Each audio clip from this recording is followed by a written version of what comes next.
വിശാലിനിയുടെ നാളത്തെ എപ്പിസോഡിൽ അമ്പലത്തിലേക്ക് വന്ന വിഷ്ണു ശാലിനിയെയും എല്ലാവരെയും കണ്ടിട്ട് ഇവിടെ നടക്കുന്നത് എന്താണെന്ന് തനിക്കറിയണമെന്ന് പറയുന്നു. തുടർന്ന് തിരുമേനി പറയുകയാണ്, ഇവിടെ നടക്കുന്നതൊന്നും പുറത്തു പോകില്ല എന്ന് സത്യാമ്മ എനിക്ക് ഉറപ്പ് തന്നതിനാലാണ് ഞാനിതൊക്കെ ചെയ്യാനായിട്ട് തയ്യാറായത്.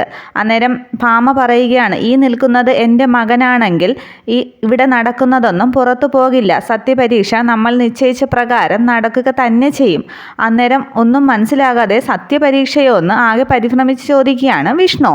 അത് കേട്ട് സുസ്മിത പറയുകയാണ്, അതെ, സത്യപരീക്ഷ തന്നെ. ഈ കയ്യിലിരിക്കുന്ന കർപ്പൂരവും കത്തിച്ചു വെച്ച് മുട്ടിലിഴഞ്ഞ് ഇവൾ 7 പ്രാവശ്യം ഈ ശ്രീകോവിലിന് ചുറ്റും പ്രദക്ഷിണം ചെയ്യണം. അന്നേരം എന്താണമ്മേ ഇതൊക്കെയെന്ന് ഭാമയോട് ചോദിക്കുകയാണ് വിഷ്ണു. അന്നേരം ഭാമ പറയുകയാണ്, ഈ സത്യഭാമ നെല്ലും പതിരുമൊക്കെ തിരിച്ച് എന്തെങ്കിലും ചെയ്യാറുള്ളൂ.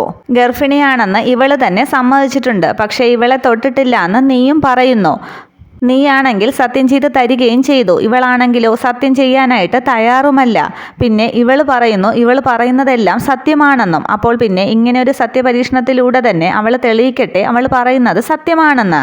എല്ലാം കൂടി കണ്ണും പൂട്ടിയങ്ങ് വിഴുങ്ങാൻ ഈ ഒരു മരമണ്ടിയൊന്നുമല്ലല്ലോ സത്യഭാമ. സത്യം എനിക്ക് അറിയണമെന്നൊക്കെ ഭാമ പറയുന്നുണ്ട്.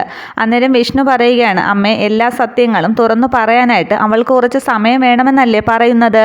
അന്നേരം ഉറച്ച വിശ്വാസത്തോടുകൂടി ഭാമ പറയുകയാണ്, അതെ, അവസാന വാക്ക് ഈ ഭാമയുടെ തന്നെ ആയിരിക്കും. സത്യപരീക്ഷ എന്തായാലും ഞാൻ നടത്തിയിരിക്കും. അപ്പോൾ ഇനി തുടങ്ങാമെന്ന് ഭാമ തിരുമേനിയോട് പറയുമ്പോൾ തിരുമേനി ചോദിക്കുകയാണ്, അല്ല, എന്ത് കാര്യത്തിലാണ് സത്യം പരീക്ഷ ചെയ്യേണ്ടതെന്ന് സത്യാമ്മ ഇതുവരെ പറഞ്ഞില്ല. അന്നേരം ഇവൾക്ക് ഗർഭമുണ്ടെന്ന് സത്യം ചെയ്യാൻ പറയണേ ഭഗവാനെ എന്ന് ചിന്തിക്കുകയാണ് സുസ്മിത. അന്നേരം സത്യഭാമ പറയുകയാണ്, പരപുരുഷ ബന്ധം ഉണ്ടായിട്ടില്ല എന്ന് സത്യം ചെയ്യണം ശാലിനി. അന്നേരം ഒന്ന് പരിഭ്രമിച്ച് സുസ്മിത പറയുകയാണ്, ഗർഭമുണ്ടെന്ന് പറഞ്ഞത് ശരിയാണെന്ന് പറഞ്ഞ് സത്യം ചെയ്യാൻ പറ ഭാമാൻറ്റി എന്ന് സുസ്മിത പറയുന്നുണ്ട്. പക്ഷേ ഈ ഭാമ പറയുന്നത് കേട്ട് എന്ന് വയ്ക്കുകയാണ് വിഷ്ണു. അന്നേരം ദേഷ്യപ്പെട്ട് ഭാമ പറയുകയാണ്, സത്യം ചെയ്യേണ്ടത് എന്താണെന്ന് ഈ ഭാമ തീരുമാനിക്കും. അന്നേരം വായന്നടക്കുകയാണ് സുസ്മിത. തുടർന്ന് വിഷ്ണു പറയുകയാണ്, അമ്മേ, ഇതെൻ്റെ ഭാര്യയെ അപമാനിക്കലാണ്. അതിന് മറുപടിയായി എടുത്ത വായിലെ ഭാമ ചോദിക്കുകയാണ്, നീ തൊടാത്ത നിന്റെ ഭാര്യ ഗർഭിണിയാണെന്ന് പറഞ്ഞപ്പോൾ നിന്റെ ഈ അപമാനമൊന്നും കണ്ടില്ലല്ലോ. അന്നേരം വിഷ്ണു പറയുന്നുണ്ട്, അമ്മേ, എനിക്കെൻ്റെ ഭാര്യയെ പൂർണ്ണ വിശ്വാസമാണ്. വിശ്വാസം നിനക്ക് മാത്രം പോരാ, എനിക്കും വേണം, നാട്ടുകാർക്ക് മുഴുവൻ വേണം. നാളെ ഇവളൊരു കുഞ്ഞിനെ പ്രസവിക്കുമ്പോൾ അതിൻ്റെ കൈയും പിടിച്ച് നടക്കുമ്പോൾ നിന്റെ നെറ്റിയിൽ നീ എന്ത് ലേബൽ എഴുതി ഒട്ടിക്കും?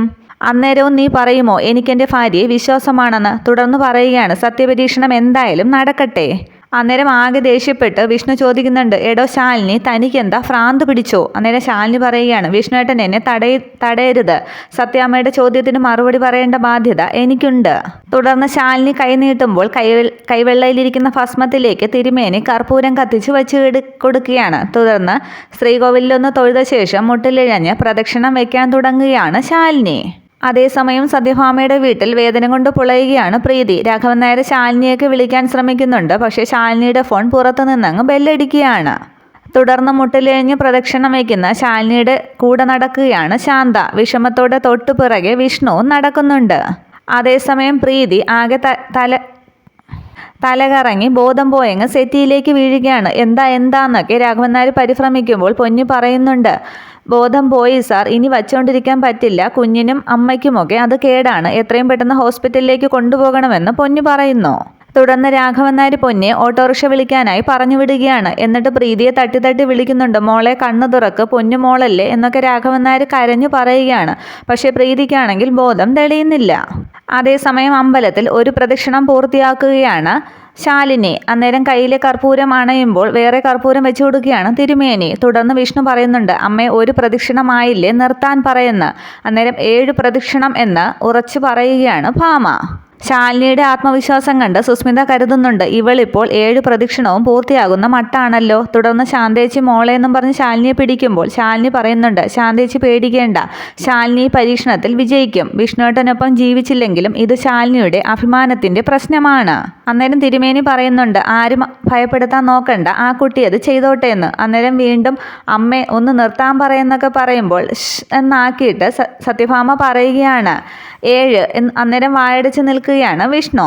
പ്രദക്ഷിണം ചെയ്യുന്ന ശാലിനി നോക്കി വിഷ്ണു കരുതുന്നുണ്ട് അന്നേരം ആക്സിഡന്റ് പറ്റിയത് അതിനു മുന്നേ പാവം അവളുടെ കൈയെന്നൊക്കെ വിഷ്ണു ചിന്തിക്കുന്നുണ്ട്.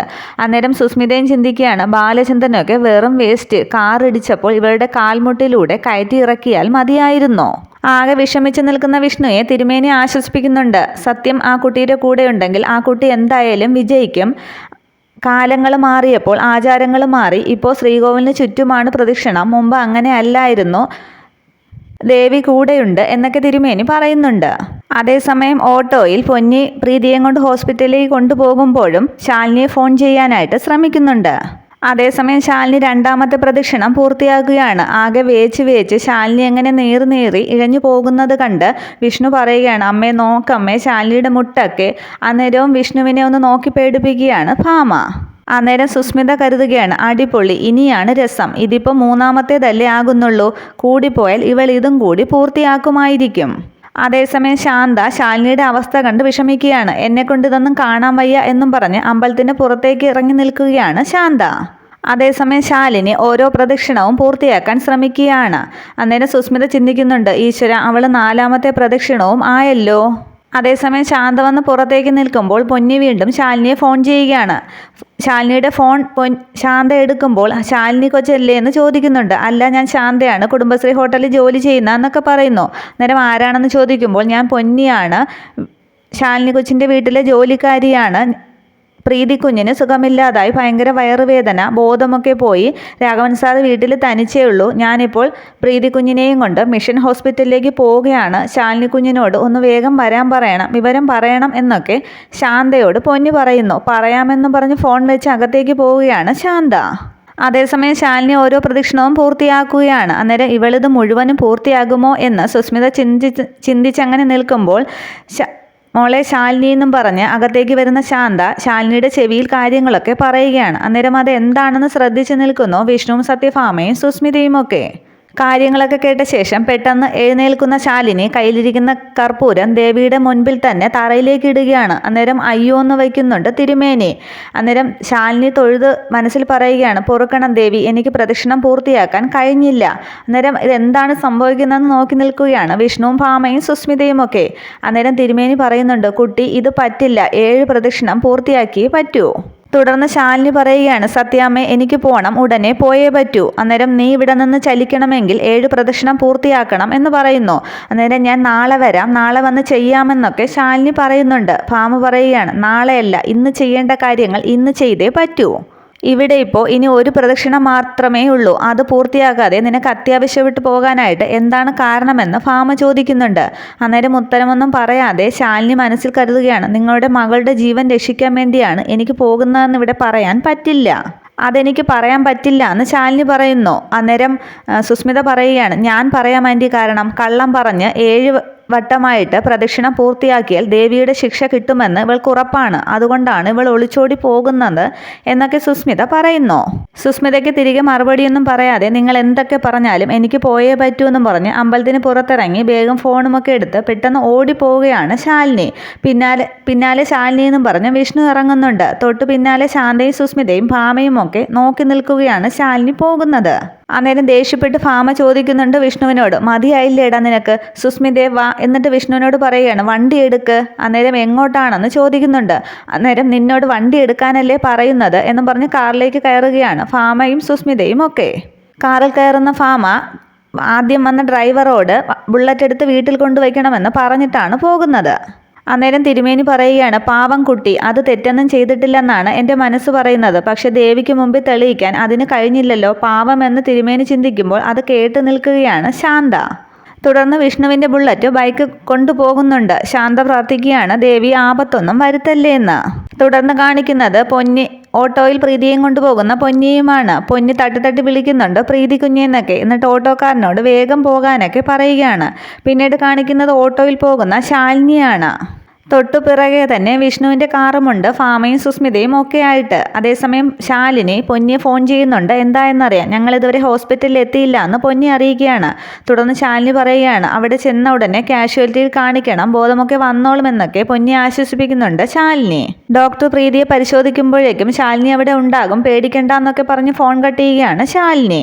ഇത്രയുമാണ് പുതിയ എപ്പിസോഡ്. Okay, thank